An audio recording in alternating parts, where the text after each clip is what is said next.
নতুন দিবসের খোঁজ অলরেডি তর্কটা তুলছি, এটা আলাপ করতে হবে রাষ্ট্রকে।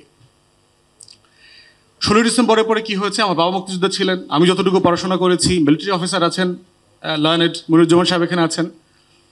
যুদ্ধের পরে আমাদের প্রত্যেকটা পুলিশ স্টেশনের দখল কিন্তু ভারতীয় সেনা কর্মকর্তারা নিয়ে গেছে। ওসি রিপ্লেসমেন্ট করে দিয়েছে ভারতীয় কর্মকর্তা দিয়ে। ন্যূনতম 3টা জেলাতে 3 জন ডিসিকে অ্যাপয়েন্ট করা হয়েছে। সিলেটের ইন্ডিয়ান অ্যাপয়েন্টেড ডিসি দায়িত্ব নিয়েছে, অলরেডি টেক ওভার করেছে। তাহলে সেই বাংলাদেশে 16 ডিসেম্বর বিজয় দিবস হয় কিভাবে? আলোচনাটা কেন করছি? যে আমার স্টেটহুড নাই তো, আমার রাষ্ট্র সত্তাই তো তৈরি হয় নাই। এজন্যই নরেন্দ্র মোদীর মতো লোক আমাকে 16 ডিসেম্বর মনে করায় দেয় যে কার সাথে কার যুদ্ধ, কে মরছে আর কে বিজয়ী হয়েছে। যে কারণে আমার সেনাপ্রধানের সাথে যখন ভারতের সেনাপ্রধানের মিটিং হয়, ভারতের সেনাপ্রধানের মিটিংয়ের পিছনে সারেন্ডার সেরিমনির ছবি লাগানো থাকে।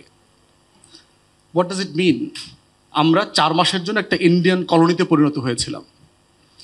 শেখ মুজিবুর রহমানকে আমি প্রচণ্ড ক্রিটিক্যালি দেখি, বাট তার যেটা হিস্টোরিক কন্ট্রিবিউশন, সারা বাংলাদেশ মিলে যুদ্ধ করে 9 মাসে যেভাবে দেশ স্বাধীন করেছে, শেখ মুজিব 10ই জানুয়ারি একা দেশটাকে আরেকবার স্বাধীন করছে। ফিরতি পথে দিল্লিতে গিয়ে ইন্দিরা গান্ধীকে বলছে, আপনাকে অনেক ধন্যবাদ, কৃতজ্ঞ, but please withdraw your forces. এবং সে বাধ্য করেছে।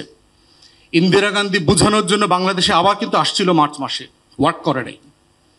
72-এর 12ই মার্চ বাংলাদেশের পক্ষ থেকে ফাইনাল কুচকাওয়াজ করে ভারতীয় সৈন্য বিদায় করা হয়েছে, এবং এটা ডিপার্চার প্রসেসে end of March early 1 April গেছে। তাহলে শেখ মুজিবের একক নেতৃত্বে বাংলাদেশ কিন্তু আবার মার্চ এপ্রিলে স্বাধীন হয়েছে। তার সমালোচনা অন্য জায়গায়, সেটা আমরা করব। তো আমার বিজয় দিবসের ওই জায়গাটা আছে। এই আলোচনাটা কেন জরুরি? আপনি রাষ্ট্রের কোনো ইনস্টিটিউশনই তো ডেভেলপ করে নাই। আমরা রাষ্ট্রকে তো রাষ্ট্র বানাইতে চাই নাই।